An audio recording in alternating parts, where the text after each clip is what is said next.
Hello everyone, आप सभी का आपके अपने YouTube channel target by Himanshu में स्वागत है। जिन भी साथियों ने अभी तक चैनल को सब्सक्राइब नहीं किया वो चैनल को सब्सक्राइब कर लें और बेल आइकन को प्रेस ज़रूर कर लें, जिससे कि जो भी क्लासेस आपकी डेली होती हैं उन सभी का नोटिफिकेशन आप सभी के पास सबसे पहले पहुंच सके। आज की क्लास के माध्यम से आप संस्कृत विषय पढ़ने वाले हैं, जो कि आप लघु उत्तरीय प्रश्नों को पढ़ने वाले हैं, जो आपके 2 नंबर के बनते हैं, जो कि आपके लिए बहुत ही इम्पॉर्टेंट है। तो इसलिए एक एक प्रश्नों को ज़रूर पढ़िए और क्लास को अंत तक ज़रूर देखिएगा। ओके, तो चलिए, कल की क्लास में मैंने कुछ एक प्रश्नों को पढ़ा दिया था, आज उसी के आगे आप प्रश्नों को पढ़ने वाले हैं। देखिए, प्रश्न आज का है, कल मैंने कुछ प्रश्नों को पढ़ा दिया था और आज उसी के आगे आप प्रश्न पढ़ेंगे। समझना है एक एक प्रश्नों को बहुत ही अच्छे तरीके से। देखिए, पहला प्रश्न है, संधि क्या है, इसके कितने भेद हैं। बहुत ही इम्पॉर्टेंट क्वेश्चन है, संधि से संबंधित आपका ज़रूर आता है, पूछा जाता है। देखिए, संधि क्या है, इनके कितने भेद हैं, समझाना है। 2 नंबर का प्रश्न है, आपको कैसे आंसर देना है और कैसे आंसर लिखना है अभी अभी आप समझ जाएंगे। ठीक है, देखिए, मैं आपको सभी प्रश्नों को अच्छी तरीके से समझाऊंगा, लेकिन आपको कब और कैसे आंसर देने हैं ये आपको समझना है। देखिए, उत्तर लिखना है कि संधि बराबर होता है जोड़ या मिलान। जैसे 2 शब्द हैं, जैसे आपका देवधन आलिया है तो कितना क्या हो गया, देवालय। यानी कि जो संधि है ये कहता है, क्या करता है, जोड़ या मिलान करता है। यानी कि 2 वर्णों की अत्यंत निकटता के कारण उनका जो योग होता है उसी को क्या कहते हैं, संधि कहा जाता है। अगर आपसे संधि की परिभाषा पूछी जाए तो आपको लिखना है कि 2 वर्णों की अत्यंत निकटता के कारण जो उनका योग होता है वह क्या है, संधि कहलाता है, संधि कहा जाता है। अर्थात व्यवधान रहित 2 वर्णों की अधिक समीपता के कारण उत्पन्न विकार को ही क्या कहते हैं, संहित या संधि कहा जाता है। जैसे आपका देवधन आलिया तो क्या हो गया, देवालिया। ठीक है, तो आप सिर्फ इतनी ही परिभाषा लिख दीजिएगा, 2 वर्णों के अत्यंत निकटता के कारण उनका योग जो है उसी को संधि कहा जाता है। और उदाहरण में आप एक ये उदाहरण लिख दीजिए। अब इसके बाद में उनके भेद पूछे हैं, तो भेद आप देखिए, संधि के मुख्य जो होते हैं 3 भेद होते हैं। कितने भेद होते हैं, 3 भेद होते हैं। पहला है अच संधि या स्वर संधि, जिसे हम स्वर संधि भी कहते हैं, और उसका दूसरा नाम है अच संधि। दूसरा है हल संधि या व्यंजन संधि, है ना, व्यंजन संधि को हम हल संधि भी कहते हैं। तीसरा है विसर्ग संधि। अब हम इन सभी संधियों को आपको पढ़ाएंगे और आपको उनको समझना है, क्योंकि आपसे पूछा जा सकता है कि अच संधि किसे कहते हैं, है ना, या आपका स्वर संधि किसे कहते हैं। आपके एक एक प्रश्न बन सकते हैं, समझिएगा। संधि आपके लिए बहुत ही इम्पोर्टेंट है।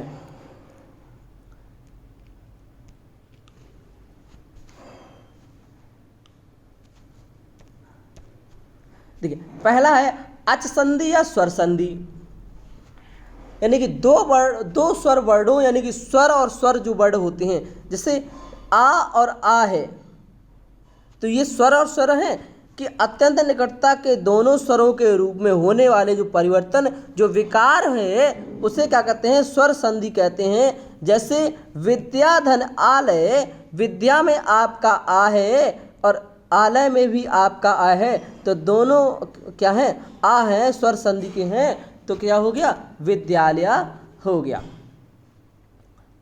है ना। तो देखिए, स्वर संधि के 7 भेद होते हैं। इसके भी देखिए, स्वर संधि के कितने होते हैं, 7 भेद होते हैं, जो मुख्य 4 भेदों का निरूपण किया जाता है। देखिए, एक आपका दीर्घ संधि, गुण संधि, वृद्धि संधि, यड़ संधि, अयादि संधि, पूर्व रूप संधि और पर रूप संधि, ये 7 संधियां होती हैं। ओके, अब इसके बाद दूसरी संधि देख लीजिए, स्वर संधि को समझा। अब हल संधि या व्यंजन संधि, जहाँ किसी व्यंजन का किसी बाद वाले वर्णों के साथ मेल होता है तथा परस्पर मिलने से जो परिवर्तन होता है उसे कहते हैं व्यंजन संधि। क्या कहते हैं? व्यंजन संधि कहते हैं। तीसरा है विसर्ग संधि, जहाँ विसर्ग से परे किसी स्वर या व्यंजन के होने पर जो विकार उत्पन्न होता है उसे विसर्ग संधि कहते हैं। जैसे आपका नमः है तो नमः आपका क्या है? विसर्ग संधि है। इसके बाद में अगला प्रश्न देखिए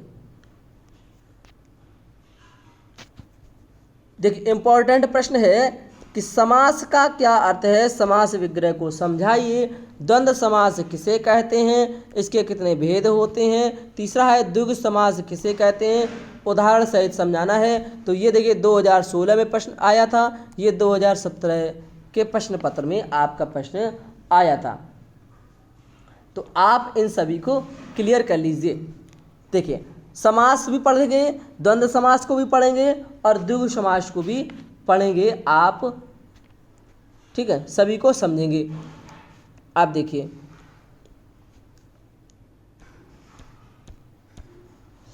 उत्तर लिखना है। समास शब्द का अर्थ होता है संक्षेप, अर्थात दो या दो से अधिक शब्दों के अर्थ में जो बिना परिवर्तन किए बिना आकार में छोटा रूप प्रदान करे, भाषा में संक्षिप्त भाव और सुंदरता लाने की समास का प्रयोग किया जाता है। किसका? समास का प्रयोग किया जाता है। आप यहाँ से लिखेंगे कि दो या दो से अधिक सार्थक शब्दों को मिलाकर एक सार्थक शब्द स्वतंत्र शब्द बने तो उसे क्या कहते हैं? समास कहते हैं। जैसे आपका शुष्क पत्राणि, नव पुष्पाणि, मधुर स्वर्या, ये क्या है? आपके दो शब्दों से मिलकर बने हैं शब्द, ये आपका समास कहते हैं। इसके बाद समास विग्रह,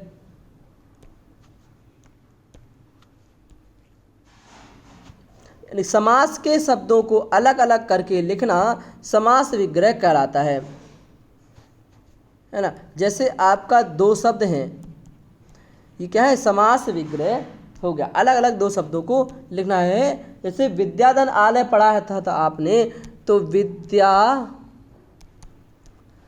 आलय ये क्या है? समास विग्रह है।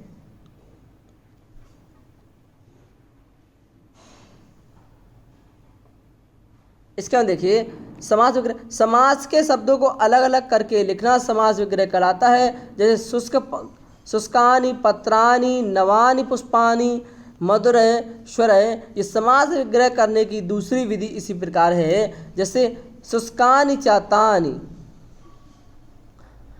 इस तरह से आपको पत्राणि, नवानि चातानि, पुष्पाणि, मधुरा, चसा, स्वरा, मधुरा, समास विग्रह करते समय प्रथम पद को विभक्ति युक्त लिखा जाता है।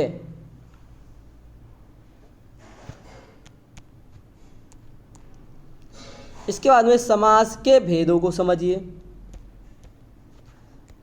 समास के कितने भेद होते हैं? समास के 6 प्रकार होते हैं। कितने? 6 प्रकार। द्वंद्व समास, द्विगु समास, कर्मधारय समास, तत्पुरुष समास, बहुब्रीहि समास, अव्ययी भाव समास। ओके, आप देखिए इन सभी को आपको देखना है। 6 समास हैं, इन सभी को पढ़ेगा। देखिए पहला है आपका द्वंद्व समास, यानी इस समास के दोनों ही पद क्या होते हैं? प्रधान होते हैं। दोनों पद क्या होते हैं? पहले ही प्रधान होते हैं। दोनों पदों के संबंध जोड़ने के लिए चा का प्रयोग किया जाता है। किसका? चा का प्रयोग किया जाता है। जैसे पितरो तो माता व पिता चा, राम कृष्णो तो रामश्च कृष्णश्च। ये क्या है? द्वंद्व समास के उदाहरण हैं। अब द्वंद्व समास आपके 3 प्रकार के होते हैं। एक इतरेतर द्वंद्व होता है, एक समाहार द्वंद्व होता है, एक शेष द्वंद्व होता है। ये द्वंद्व समास के 3 प्रकार होते हैं। दूसरा देखिए द्विगु समास। द्विगु समास है जिसका पहला पद संख्यावाचक हो उसे द्विगु समास कहते हैं। इस समास का प्रयोग समूह अर्थ में होता है। जैसे त्रयाणाम लोकानाम समाहारा यानी कि त्रिलोकी है, त्रिलोकी। दशानाम आननाम समाहारा दशानन हो गया, यानी कि दशानन यानी कि 10 सिर वाले। त्रयानाम यानी कि 3 नेत्रों वाले। पचानाम घटानाम समाहारा पंचवटी, जो आपकी पंचवटी है। तयानम भुवनानाम समाहारा यानी कि त्रिभुवनम। ये सभी क्या हैं? द्विगु समास के उदाहरण हैं। तीसरा है आपका कर्मधारय समास। जो सामासिक पद विशेषण विशेष व उपमा उपमेय से मिलकर बनते हैं वे कर्मधारय समास होते हैं। इनमें दोनों पद क्या होते हैं? प्रधान होते हैं तथा एक समास विभक्ति एवं वचन वाले भी होते हैं। जैसे आपका नील कमल है तो नीला है जिसका कमल वह क्या है? नील कमल। तो दोनों पद क्या हैं? प्रधान हैं। दोनों पद क्या हैं? प्रधान हैं, यानी उपमा और उपमेय दोनों बता रहे हैं। महाजना महापापा इत्यादि ये सभी क्या हैं? कर्मधारय के उदाहरण हैं। अब कर्मधारय के 4 रूप होते हैं, देख लीजिएगा। विशेषण कर्मधारय, उभय पद विशेषण कर्मधारय, रूपक कर्मधारय, उपमान कर्मधारय। लेकिन ये आपको अभी इम्पोर्टेंट नहीं है, इतने ज़रूरी नहीं है। चौथा देखिए तत्पुरुष समास। तत्पुरुष समास यानी तत्पुरुष समास में उत्तर पद प्रधान होता है। प्रथम पद में द्वितीय से लेकर पंचमी तक की विभक्तियाँ लगती हैं। द्वितीय से लेकर पंचमी तक की विभक्तियाँ लगती हैं। इसका विग्रह विभक्ति के अनुसार ही किया जाता है। जैसे राजपुत्रा, तो राजपुत्रा का जो है विभक्ति के अनुसार ही इसका समास पहचाना जा सकता है। राजमंदिरम, तो ये दोनों क्या है? तत्पुरुष समास के उदाहरण हैं। अब तत्पुरुष समास के भेद हैं। भेद की तत्पुरुष समास के निम्नलिखित भेद हैं। द्वितीय तत्पुरुष, तृतीय तत्पुरुष। देखिए, इसके पहले पद में द्वितीय विभक्ति का प्रयोग होता है। उत्तर पद में कित प्रत्यांत होता है। क्या होता है? कित प्रत्यांत होता है। जैसे गजम आरुणम, गजम आरुणा यानी गजारूढ़। शरणम प्लस आपन्ना यानी शरणापन्ना। कृष्णधन सिता यानी कृष्णासिता।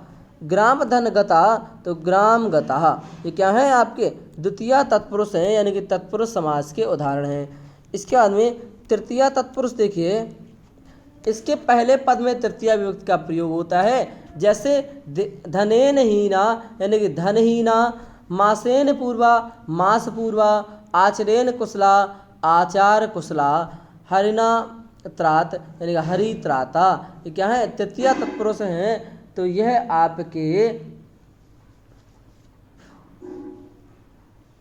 आपके तत्पुरुष समास के उदाहरण हैं। इसके बाद में देखिए पांचवा है आपका बहुब्रीहि समास। इसमें दोनों पद क्या होते हैं? प्रधान होते हैं तथा दोनों पद किसी तीसरे पद की विशेषता बताते हैं। जैसे दशानना, तो बहुब्रीहि समास के मुख्य 2 भेद होते हैं। एक आपका होता है समानाधिकरण और दूसरा है व्यधिकरण। ओके, इसके बाद में अव्ययी भाव समास देखिए। अव्ययी भाव समास, इसमें पहला पद अव्यय या उपसर्ग होता है और यही प्रधान होता है। यानी कि अव्ययी भाव समास में जो पहला पद होता है वही अव्यय होता है और वही प्रधान होता है। दूसरा पद संज्ञा शब्द होता है। दूसरा जो पद होता है वह क्या होता है? संज्ञा शब्द होता है। इसका विग्रह उस अव्यय या उपसर्ग के अर्थ के अनुसार किया जाता है। इसके अव्यय या उपसर्ग के अनुसार किया जाता है। समस्त पद क्या होते हैं? नपुंसक एक वचन में होते हैं। जो समस्त पद होते हैं इसके रूप नहीं चलते हैं। यह विभिन्न अर्थों के लिए प्रयोग किया जाता है। जैसे आपका देखिए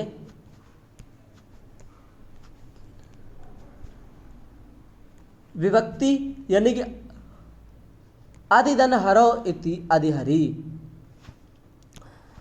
समीप यानी कि समीपता में उपकृष्णस्य समीपम यानी उपकृष्णम। तीसरा है समृद्धि यानी कि संपन्नता, तो मद्रा नाम समृद्धि समुद्रम। अभाव यानी कि ना होना, निर्मचिका राम अभावा निर्माचिकम। शब्द प्रादुर्भाव के अर्थ में यानी कि इति हरि, तो शब्दस्य प्रकाशा इति हरि।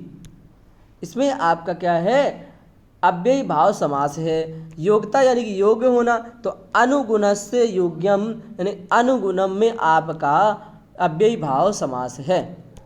इसके बाद में देखिए प्रश्न अगला,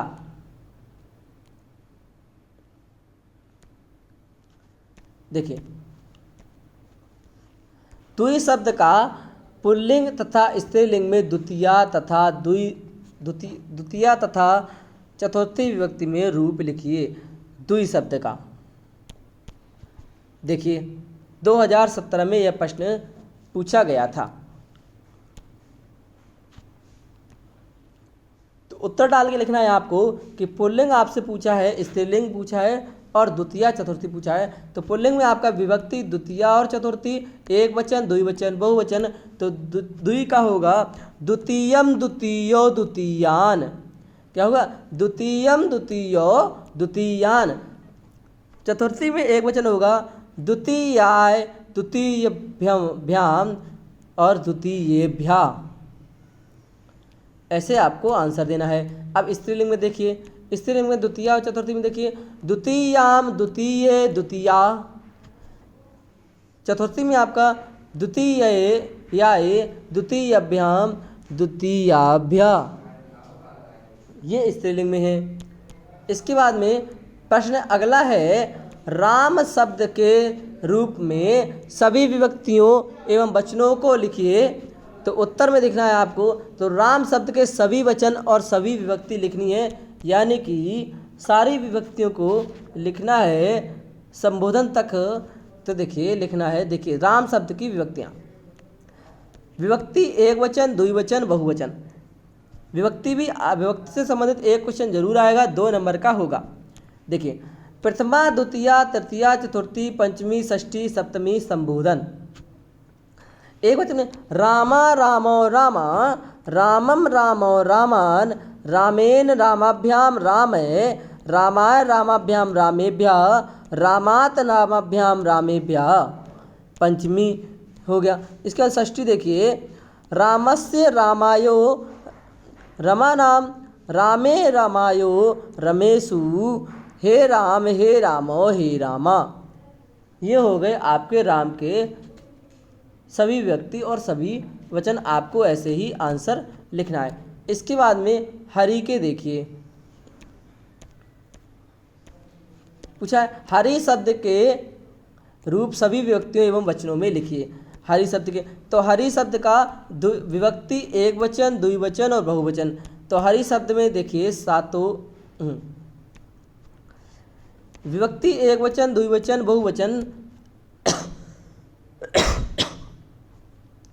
प्रथमा द्वितीया तृतीया चतुर्थी पंचमी षष्ठी सप्तमी संबोधन लिखना है। देखिए हरि हरि हरया हरिम हरि हरीन हरना हरिभ्याम हरिभि हरे हरिभ्याम हरिभ्या हरे हरिभ्याम हरिभ्या हरे हर्यो हरिनाम हरौ हर्यो हरिषु हे हरि हे हरे। ये आपके हरि शब्द के, आप चाहें तो स्क्रीनशॉट ले सकते हैं और लिख सकते हैं अपनी उत्तर पुस्तिका पर, अपनी कॉपी पर नोट डाउन कर लीजिए और आपको बार बार प्रयास करना है। इसके बाद देखिए गुरु के, जैसे आपके गुरु के, नदी के, जगत यानी कि जगत के, आपके सभी ये इम्पॉर्टेंट हैं। तो निम्नलिखित शब्दों के सभी व्यक्तियों तथा सभी वचनों में रूप लिखने हैं। तो देखिए गुरु के, देखिए गुरु के पढ़ेंगे, उसके बाद में नदी के नहीं, जगत के यानी कि संसार के, उसके बाद में नदी के। देखिए गुरु के प्रथमा द्वितीया तृतीया चतुर्थी पंचमी षष्ठी सप्तमी संबोधन। तो आप प्रथमा में आपका गुरु गुरु गुरव, गुरु गुरु गुरुवा, द्वितीय में आपका गुरुम गुरु गुरून, तृतीया होगा आपका गुरुना गुरुभ्याम गुरुवी, चतुर्थी में आपका होगा गुरुवे गुरुभ्याम गुरुभ्या, पंचमी में आपका होगा गुरु गुरुभ्याम गुरुभ्या, षष्ठी में आपका गुरु गुरुवु गुरुनाम, सप्तमी है आपका गुरो गुरुवु गुरुसु, संबोधन में हे गुरु हे गुरु हे गुरुवा। ये आपके गुरु के रूप। इसके बाद में जगत के यानी कि संसार के रूप देखिए। विभक्ति यानी प्रथमा में आपका जगत जगति जगंती, जगत जगति जगंती, द्वितीय में जगत जगति जगंती, तृतीय में आपका है जगता जगदभ्याम जगदभी जगदीभा, चतुर्थी में जगते जगदभ्याम जगदभ्या, पंचमी आपका जगता जगदभ्याम जगदभ्य, षष्ठी में होगा आपका जगता जगतो जगताम, सप्तमी आपका है जगती जगतो जगत्सु, संबोधन में है हे जगत, संबोधन में आपका होगा हे जगत हे जगती हे जगंती, है ना। ये आपके संसार के हो गए जगत के। अब नदी के देख लीजिए। नदी में आपका है, देखिए प्रथमा में आपका है नदी नद्य नद्या, द्वितीय में आपका नदीम नद्यो नदी, तृतीय है नद्या नदीभ्याम नदीवी, चतुर्थी है नद्य नदीभ्याम नदीभ्या, पंचमी में है नद्या नदीभ्याम नदीभ्या, षष्ठी है नद्या नद्यो नदीनाम, सप्तमी है नद्याम नद्यो नदीसु, संबोधन में है हे नदी हे नद्यो हे नद्या। ये आपके नदी के शब्द रूप। अब देखिए अगला प्रश्न, सर्वनाम। सर्वनाम शब्द क्या है? उत्तर में लिखना है आपको। संस्कृत में सर्व आदि यानी कि 35 सर्वनाम शब्द होते हैं। सर्वनाम शब्दों का संबोधन नहीं करते हैं, यानी अस्मत् तथा युष्मत् के तीनों रूप लिंगों यानी कि तीनों लिंगों में समान होते हैं। शेष के रूप तीनों लिंगों में अलग अलग होते हैं। जो अस्मत् और युष्मत् के रूप होते हैं वह तीनों लिंगों में समान होते हैं, लेकिन जो शेष होते हैं वह तीनों लिंगों में अलग होते हैं। यानी कि जो प्रमुख सर्वनाम शब्द हैं वह है सर्व, विश्व, उभय, उव, अन्य, अन्यतर, इतर, त्वत, त्वय, तेम, सम, पूर्व, पर, अवर, दक्षिण, उत्तर, अपर, स्व, अंतर, यद, एतद, इदम, अदस, एक, दुई युष्मद् हैं, अस्मद्, भवद, किम आदि सभी क्या हैं? आपके सर्वनाम शब्द हैं 35। इसके बाद में द्वि का देखिए। द्वि जो संख्या है 2,